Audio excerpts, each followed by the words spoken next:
All right, welcome into another episode of the News4JAGs podcast. Jamal St here alongside Justin Barney. Justin, we finally got some positive stuff to talk about. Finally, and it's been 11 months roughly since Trevor won a start, so good for him to kind of get that albatross off of his back on his birthday. That was good. Sure. And more than the win, it was the performance by Trevor Lawrence in crunch time. You're up by 14 points. That lead vanishes just like that because the Jaguars secondary can't stop. They couldn't find Alec Pierce. And then Trevor Lawrence, time and again, has had the chance to answer the call, and he has not. Yeah. 3 times this season previously, he has had that chance and could not. On Sunday, against the Colts, Trevor finally answered the call and got Jacksonville in that position for a Cam Little winning field goal attempt, which he hit. So I love to see, the win is nice, but I love to see that resolve from Trevor Lawrence. Yeah. I've been hard on him and have doubted him and said time and again, but he finally delivered. Really good to see that. Look, I think everybody's been, because there's been stuff that you can question or that needed to be done differently. Overall, look, they got the W. They took down the Colts, and they had a lot of stellar play by a number of different guys on the roster. From Trevor Lawrence, who had a big day. Brian Thomas Jr. had a big day. Go ahead Tank and say it. Bigsby. Go ahead and say it. Oh, are you waiting for it? I know it's coming up. Trayvon Walker had a fantastic day. Yes, he did. 3 sacks. Maybe the best single game performance of his career. Also a pass deflection, a forced fumble. I mean, I don't know what else you wanted the guy to do. Could have had a 4th sack. Yeah. Doug Peterson even said maybe a 5th sack. Yeah. So, yeah, how about that for Trayvon? Finally, and you've seen the Aiden Hutchinson comparisons nonstop. Yeah. Trayvon, again, he's been a good run defender, but he's not been the guy who was drafted 1 spot behind him. Fair evaluation. He had a breakout season last year with Josh Hines-Allen. This year, he's just kind of been one of the guys, but I think it's the sum of all parts and the dismay and dysfunction of the defense, the pass rush not really developing. But Trayvon, I mean, he's the best passer Jacksonville has right now. I was never wrong, just early. Just he needs to be, I said this on social media after the game, he needs to be the NFL Defensive Player of the Week after that performance. 3 sacks, forced fumble, which led to a field goal, which wound up being huge in that game.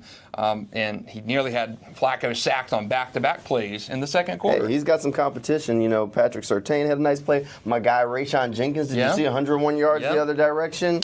But, look, Trayvon Walker, fantastic. Justin and I kind of went back and forth. Last year, he took Josh Hines-Allen to have more sacks. I took Trayvon Walker. Obviously, we know how that ended. Josh ended up with more sacks. Again, never wrong, just early.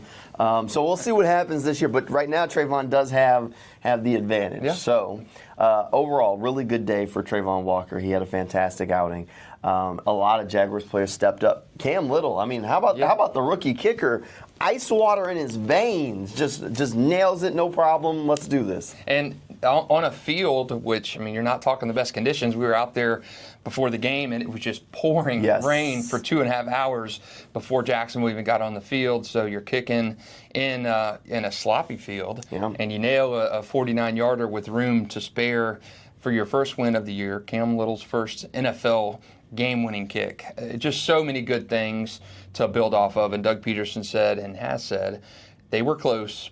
The Texans game kind of showed how close they were. You just got to be able to close. And Jacksonville, Trevor Lawrence, Trayvon Walker, your studs who you need to kind of hang your hat on, need those guys to perform. They finally found a way to close. So let's talk about this now. Those were the positives. Mm-hmm. Maybe the negatives, or the biggest negative, at least in my mind. You gave up pass defense. Well, you can say pass defense. I'd say defense as a whole. Look, they gave up 24 points. 24 points in the 4th quarter. Yeah. 1 quarter. That's more points than the Jaguars have scored in a couple of games this season. 24 points in 1 quarter. That's a problem. Jaguars played 5 games. They have failed to score more than 20 points in 4 of those. The Colts put up 24 in the 4th in 15 minutes. 1 quarter. From a 39-year-old quarterback who passed for 2 touchdowns, really should have had a 3rd passing touchdown, was ruled down at the one to Alec Pierce. Alec Pierce, what an unbelievable 4th quarter for him. Mm-hmm. I mean, Flacco creeping up on 400 yards passing in that game, and Ryan Nielsen's got to just be pulling his hair out because... Oh, he was. If you saw it on the broadcast, he was upset. It looked like he was just flustered. Like he had nothing, kind of just, what do I do? I mean, you're dealing with guys you're starting guys that probably should be playing reserve roles or practice squad guys. I mean, Christian Braswell. Well, he was already playing them. You can't use that as I don't want to hear that. Those rotate. He was already rotating guys. He was rotating them when they were healthy. So you were playing them anyway. You got to have I don't know. You go back to the NFL draft, and I think you needed cornerback help. You drafted BTJ in the first round. Yep. Awesome pick. He's turned out to be fantastic. But second round pick, Mason Smith, been okay. And I think you went for the wrong depth pieces in the draft. I think you needed some more depth. I mean, you got Jari Jones, but you drafted Javon Foster when there are other cornerbacks available who could have been exceptional depth pieces. Javon Foster's been inactive 5 games. So I do think you missed on some of those guys. You want them to play Javon Foster? No. I'm saying you drafted Javon Foster, and you have he's been active 5 games. Sure. Why didn't you pick a cornerback and that? Whatever. Anyway, I digress. I think you're already dealing with banged up guys. I mean, Tyson Campbell, you're a big money guy. Yeah. Fragile and been on the shelf for basically 4.5 games. Yeah. Jari Jones, fine, but rookies, third rounder, still kind of learning. Mm-hmm. Savage has been banged up quite a bit. I mean, you let Darius Williams walk. He was your best corner last year. So you're kind of patchworking that defense. Yeah. And unless you're getting 3 sacks a game from a guy on that line, you have really nothing back there at all. They all work together. If the pass rush is getting there, then that speeds up the clock. The DBs look a little bit better. Mm-hmm. So if Josh and Trayvon show up, then the DBs won't be as much of a concern. At some point, the secondary does have to step up. Got to. Safety plays got to get it better. Yeah, big time. Cisco's been bad. Yeah. Antonio Johnson has been bad. Yeah. I thought Cisco had some better plays against the Colts, but he's had in a contract year not the type of season you want to see from him. Sure. Antonio Johnson to me is a liability, but you got to hope.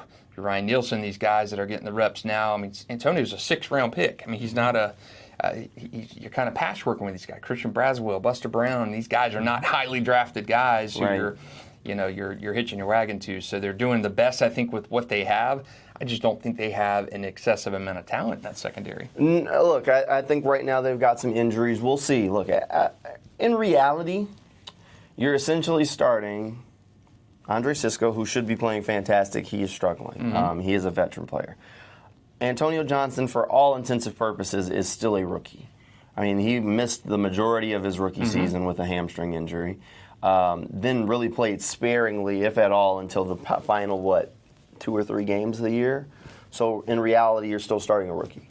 And he's playing like a rookie. He's making rookie mistakes. I mean, he was a tackling machine. At one point during the game, I don't know if he finished there, but I think in the 3rd quarter, he had 10 tackles and was leading the team at the time. So they're goods and bads.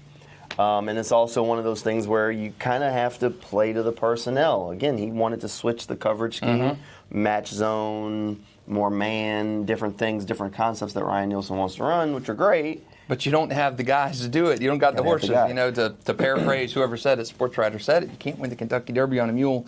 And that's kind of what Ryan Nielsen's having to do with the subs and the excessive subbing he likes to do. I mean, you saw Jari Jones on the field covering Tyreek Hill in Week 1 on the 3rd snap of the game, and that's just that rotational stuff that he likes to do. You don't have the horses to play the type of defense Ryan Nielsen wants to run, and that's heavy man coverage. And your best guys, are Ronald Darby. Tyson Campbell is out. Jari Jones, your other guy. Dewey's been out injured. Tashawn Gibson is out suspended. The guy they signed knowing he was going to be out for a good portion of the season. So there's a lot of things Ryan Nielsen wants to do. I don't think that he's able to do them with the situation he's got. I think you did those in the wrong order because you didn't say Buster Brown high enough on the list of best guys. Look, I think Buster's played fantastic, especially for what you maybe were expecting. He was a guy that we talked about on the bubble, but he's played fantastic every opportunity he's gotten. I think he's going to be a guy that's going to play the rest of the year, barring injury. Even once guys start to get healthy, he's a guy who's earned a spot. All right, another guy? Who's that? Ventrell Miller. Yeah, how good does he look, I think they found something in Ventrell. Yeah, he has looked exceptionally well prepared, ready. The moment's not too big for him. Nope. And we talked in the offseason about him being a casualty of possibly a roster bubble guy. Yeah. He has played lights out. He's played better than Devin Lloyd. I think with Foye being out, I think there's really some opportunity. Tanner Muse has gotten in there and gotten some playing time. I think there's some opportunities for some of these guys, the Buster Browns, the Christian Braswells, those guys, the Ventrell Millers, to really make their mark and be more than just kind of stopgap guys. Yeah, look, I think Ventrell Miller has a chance to be a really good player. I think we've seen that at this point. Look, flat out, some of these draft picks that we were questioning, they've gotten a chance to play, and some of them are showing up. Some of them are showing up. I mean, overall, Ventrell Miller has looked good. Buster Brown has looked good. Tank Bigsby really has looked good. I mean, Brenton Strange hasn't looked bad either. So some of these draft picks have looked really good, while some of the free agent signings maybe leaving a little bit to be desired right now. Gabe Davis jumps to the forefront to me. He has been a miss through 5 games. He has not been, and that you and I have talked about this. Gabe Davis has never had more than, hadn't even hit 50 receptions in a season. People in Buffalo loathed Gabe Davis because he would vanish. He would show you great plays, 65-yard touchdown catch where he just turns on the jets and leaves everybody, and then he would go invisible after that. And I think that was the knock on him in Buffalo, and it's certainly been, he's just been inconsistent to me. He drops. The issue with Trevor on the sideline yesterday where they kind of had a little bit of tension, but it's just been very... And I think it's kind of been smoothed over a little bit with how well BTJ has played. But, man, Gabe Davis, when you pay that guy that much money, he has been a disappointment. So you brought up the thing on the sideline. So I want to chime in on that just for a second, because here's my one question, and this isn't anything. It's just a question. Nobody seems to have video of this. So you mean to tell me an NFL broadcast that has cameras on like everything. The starting quarterback got into it, supposedly through a tablet, with a wide receiver, had to be separated by one of his offensive linemen, and there's no video that exists. It's gonna on the home sideline with Jaguars fans right behind it, and nobody even whipped out a cell phone. That's like telling me that aliens are flying in the sky right now. Nobody in 2024. 4K on the phone, and nobody's got some bad, grainy Bigfoot video of it. I'm not saying it didn't happen. All I'm saying is maybe maybe we were expecting a little bit more than what it was. Because that one just doesn't add up to me. I mean, that seems a lot of character for Trevor, too. But for the most part, like, if somebody's got a video, please tag me in it on Twitter. Like, I'd like to see it. Well, didn't Trevor say, though, he said he firmly sat the tablet down. Which maybe, look, I mean, maybe tossed it, but I mean, he didn't fling it. Like, I don't know. I just want to see it. I've seen every one of the Tom Brady breaking his Surface tablets on the sideline, right? They have video of all those. Yeah, maybe they thought Trevor would throw it way too long. Throw the tablet over the intended targets. Oh, that was a cheap shot. Sorry, that was a cheap shot. Sorry, just your birthday. Sorry. See, and it was his birthday, so maybe this will be a good start of the year for the next year for Trevor Lawrence. And my point on Trevor, he's got all the tools, and you see flashes like yesterday, and he had one bad throw in that game, it was an interception. Shouldn't have thrown the ball in like the triple coverage, easy pick. But he shows so much potential, and you're like, man, this guy's the limit. Yeah. And then it's just he's got the arc up, and then it's like, man, you come back down. Yeah. So to me, it's like, can you build off that? In the 22 season, Trevor had just that strung together, all the Cowboy game, and just to finish that year, he had so many good performances, and then it was just like, come on. I would love to see Trevor be able to kind of stabilize and have that good performance in London, another good performance in London, where you start to say he's getting confidence, and it's got to be a confidence thing for Trevor. I think I saw Pete Prisco mention something on social media saying he locks in on his first target and doesn't really go through his reads properly, and he's too dialed in on not looking. In his career, he's been too dialed in on not looking and spreading around and saying, hey, I can get this guy. And I do think it's a confidence thing. I think Trevor, if he can build on that performance from the Colts game and just continue that going, I just want to see that consistency. Look, sometimes that has been a problem. I mean, that would be what led to the Gabe Davis situation. Was Gabe was wide open down the field on a third down attempt. Trevor tried to force it to Brenton Strange. Pass went incomplete. They went for it on fourth down, didn't convert. that would lead to a combustible situation where Gabe was upset he didn't get the ball. But if you're going to talk like that on the sideline, and this isn't anything, if you're going to make a scene, just make sure you back it up later on.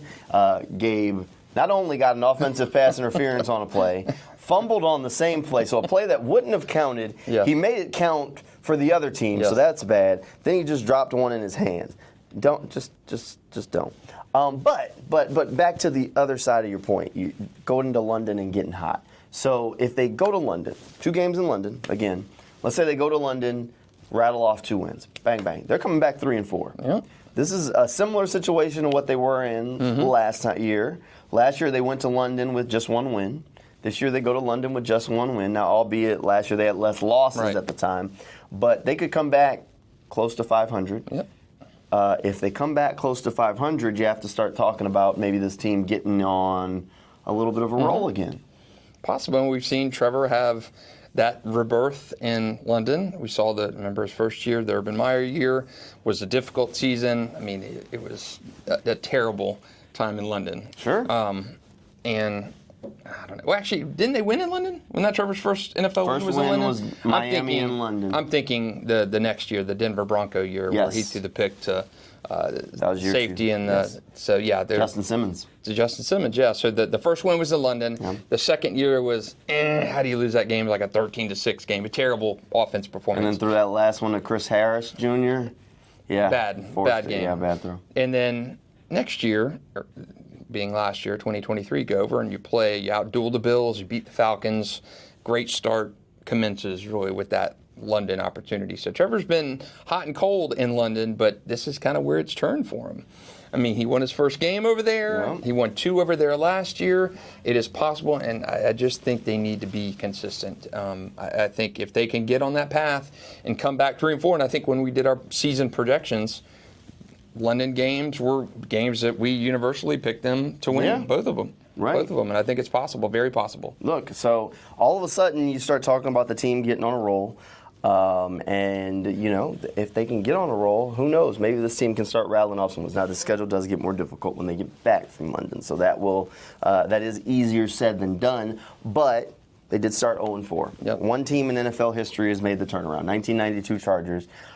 Interesting tidbit, random thing. I didn't know this until I read your story last night. Had to go do a little research. I saw another media member that works for the Jaguars mention it, and so I went to digging. Stan Humphries went to a little school in Monroe, Louisiana, Northeast at the time, ULM now. His backup quarterback in college was none other than Doug Peterson. How about that? Yeah, there you go. I remember Stan Humphries, So it is a possibility. Stan Humphries is also in the Chargers Hall of Fame. So I'm sure if the Jaguars try and turn this thing around, we might have to go track down Stan Humphries and see what he remembers about his old backup quarterback. That's funny. Yeah, that's a good. I didn't know that until I read your story last night. So that's interesting. My grandpa was lived in San Diego and was a lifetime Chargers fan, Padres fan, and was tortured by many of the Stan Humphries teams, the Jim Harbaugh teams. So yeah, I remember that name very well. There you go. See? Very well. So, hey, it's possible. It is possible. The 6 degrees of separation, Jacksonville could do the same thing. Hey, right now, the AFC South is not completely out of hand, but you would need a little help from the Texans because the Texans at this point are in the driver's seat. They're good. I mean, they're rolling. They're the best team. They're one of the best teams in the NFL. I mean, C.J. Stroud. And the rafts they've had have just been phenomenal. I mean, you're getting Tank Dells. They have just been so good.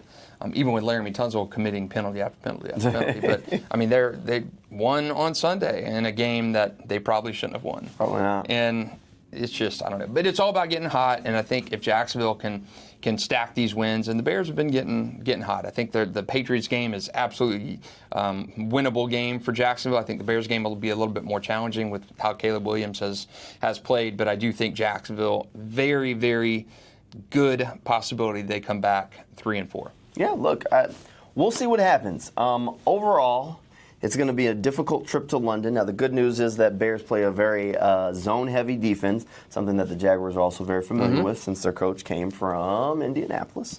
And Trevor does tend to play his best football against teams that play zone, hence why he tends to shred up the Colts defense every year.